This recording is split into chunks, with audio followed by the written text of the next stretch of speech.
Hi, I'm Pastor David with Declaration Church, and I wanted to begin today reading through a portion of Luke.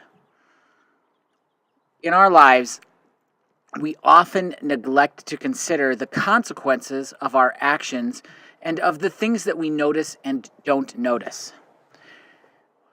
I remember being young and hearing the stories of me reaching out to touch the stove and having my hand slapped, those kinds of things, and yet still reaching out again to touch the stove, not understanding the consequences of my actions. Reaching out and touching a hot stove is going to burn me, it's going to cause me harm, and yet I didn't really understand or consider the consequences of my actions of trying to reach out and touch the stove. I remember being burned, and I remember the sensation of the heat and the blisters and the things that came with reaching out and touching those hot objects. And yet there are still times where I'll reach out to grab something hot on the stove without paying attention to the consequences of reaching out and grabbing it, thinking I need to do this to stop this or to flip this over or to keep this from falling. And yet at the same time, I'm actually causing myself great harm because I'm not considering the full consequences of my actions. And that's really the case here in Luke chapter 19. I'm going to start reading in verse 41. Jesus is actually on his way into Jerusalem. It's the triumphal entry as he comes into Jerusalem in the final week, the Passion Week, as it's often called. And he comes into Jerusalem riding on a donkey, and people are cheering and they're shouting and they're laying palm branches down and they're waving them in the air and they're laying their cloaks down on the ground for him to ride over, declaring that the king is here and he's entering the city. And this is Jesus' response.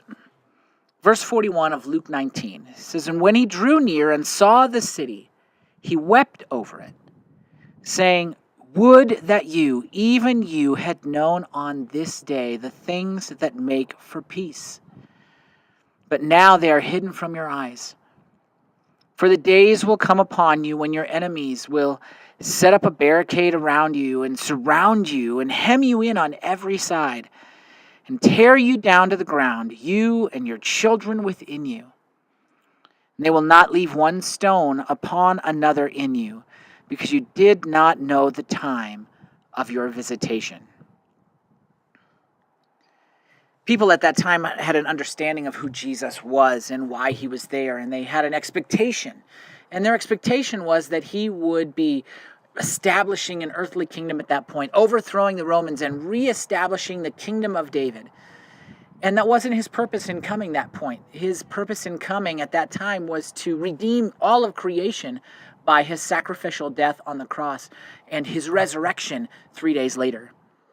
He had spoken openly and said that he was going to be killed and he was going to be laid in the grave, that he would spend 3 days and 3 nights in the belly of the earth, just as Jonah spent 3 days and 3 nights in the belly of the whale. And he had explained all of these things, and yet we didn't understand why he had come. We didn't really catch what he was saying. In fact, as he would tell the disciples, "I'm going to Jerusalem, I'm going to be killed, handed over to the Gentiles, hung on a cross, I'm going to die, and then 3 days later rise again," they didn't understand what he was saying, and they questioned, what do these things mean? What does he mean by I'm going to go to Jerusalem and die? What does he mean by he's going to hang on the cross? What does he mean by 3 days later rise again? And he was really being quite plain. What we need to understand is that when Jesus comes, when he visits us, when he comes to reveal himself to us, there are real consequences to the choice that we make once we see him and hear him. The expectation for us, the right thing for us to do, is to hear him, spend time with him, engage with him, and obey him. But so often sometimes we leave in astonishment, and we leave praising him and recognizing this great and wonderful presence. But we don't actually make a decision and change the way that we live. And that's what God is expecting from us. That's what God wants from us in relationship with Jesus, is that we make decisions to obey what he says and have our lives changed and altered on his behalf, to better reflect who he is, and to provide for us the abundant life that Jesus came to give. So my challenge to you today is that as you look at that, as you recognize Jesus when he comes and he presents himself to you, take a minute and process why he's come and what he's saying. And then obey, act on it, do something about it so that your life can change and you can see the fruit of that intimate relationship with Jesus. Later on, we know that his disciples understand and they move forward and in strict and quick obedience as he presents them with opportunities. May it be said of us that we were the same way, that when we were presented with the commands and the instructions and the presence of Jesus, that we obeyed quickly and that our lives were changed because of it.